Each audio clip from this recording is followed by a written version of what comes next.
Long before famous monuments like Stonehenge in England and the pyramids of Egypt were constructed, ancient people around the world built elaborate observation platforms. These structures were aligned to the sun, moon, and the stars on the horizon, particularly on significant dates.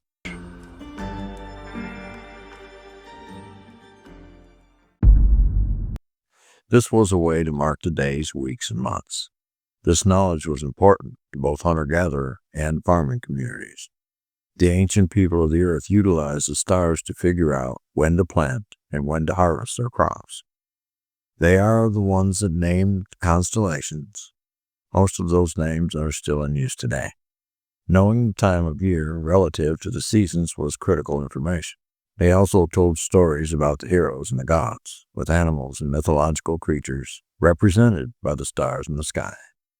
Beside the entertainment factor, these stories about the stars helped ancient storytellers teach both young and old and preserve their cultures while instilling moral values into the tribe's citizens. The earliest stargazers knew the difference between stars and planets. The stars remained apparently fixed over the passage of centuries. Planets moved around the sky, which was observable during short periods of time. Ancient people associated natural phenomena such as seasons, rain, heat, drought, and tidal changes with gods and spirits. They saw them as manifestations of the divine will. An ancient tribe in Africa, the Dogon people, claimed knowledge of the heavens learned from the people who descended to earth from the stars. And as the tale goes, these ancient astronauts, the Nomos, came from the planet Sirius near Orion's belt and visited the Dogon people thousands of years ago.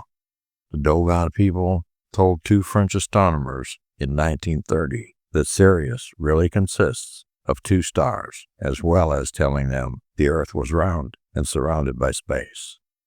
And in 1970, astronomers confirmed the existence of a companion star to Sirius, named them Sirius A and B.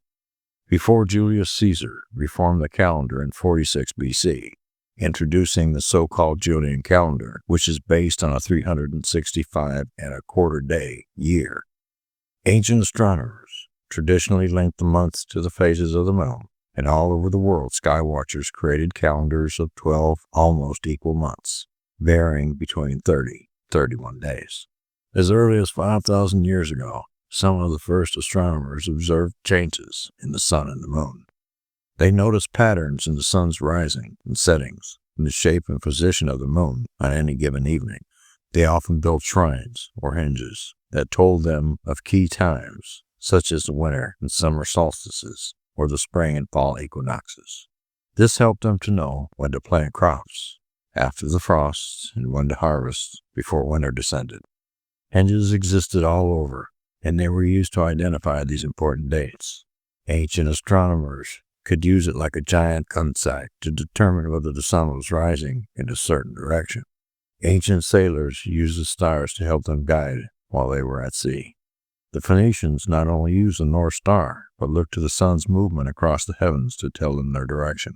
Early astronomers realized that some constellations, such as the Big Dipper, were only seen in the northern part of the sky. Many Mesoamerican cultures showed a deep interest in astronomy.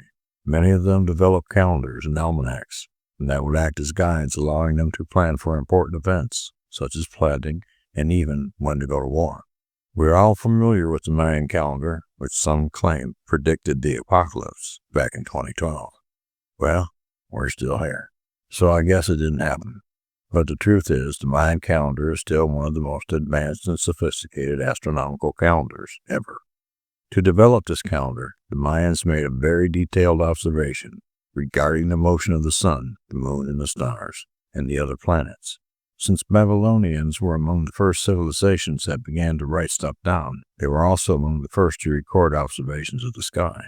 The ancient Babylonian astronomers were scribes who specialized in this field and performed an activity that was very important to the civilization. The movements of the stars and planets were noted in the star catalogs and were very detailed for that time. They contained daily, monthly, and yearly positions of the celestial objects around us. Back then, astronomy had quite a significant mystical component. so these scribes also interpreted omens for the king and warned him about potential future events. Afterwards, records were archived so that the future astronomers could use them and make their own observations. All of this knowledge would culminate when the Babylonians developed the first almanacs based on the movements of the sun and the moon. Most ancient civilizations believed that observing the movement of the planets could help predict the future and determine the course an individual's life would take. Most ancient civilizations believed that observing the movement of the planets could help to predict the future and determine the course that an individual's life would take. And scientists have incredibly advanced tools to look at the stars today. But in the era before light pollution, stargazing was much easier and simpler for the average person. Pretty early on, and in a variety of cultures, people realized that they could chart the stars and their movements for navigation. The Greek constellations were tied to their myths, illustrate how this information moved through time. But humanity's early star maps are much more than ancient artifacts. They became part of our history and culture and continue to inform modern science to a surprising degree today.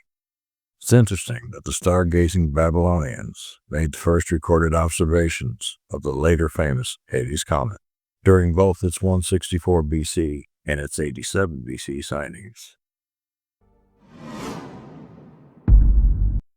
Okay, we had Will read this to point out how much ancient man relied on astrology. However, in the Bible, there are several verses that caution against consulting the stars, sun, moon, or engaging in various forms of divination or astrology. The Bible generally discourages seeking guidance or making decisions based on these celestial bodies, as it is seen as a form of idolatry or divination, which goes against the monotheistic teachings of the Hebrew Bible. To give you one verse, Isaiah, "You are wearied with your many counsels. Let them stand forth and save you. Those who divide the heavens, who gaze at the stars, who at the new moon make known what shall come upon you. Behold, they are like stubble. The fire consumes them. They cannot deliver themselves from the power of the flame." Now, this verse emphasizes the importance of worship and seeking guidance from Yahweh alone, rather than turning to astrology, divination, or celestial objects for answers or direction. And you can't see me shaking my head. Thanks for watching this and all our videos. Please like, share, and subscribe. And until we meet again, stay curious, fellow travelers, and have a great day.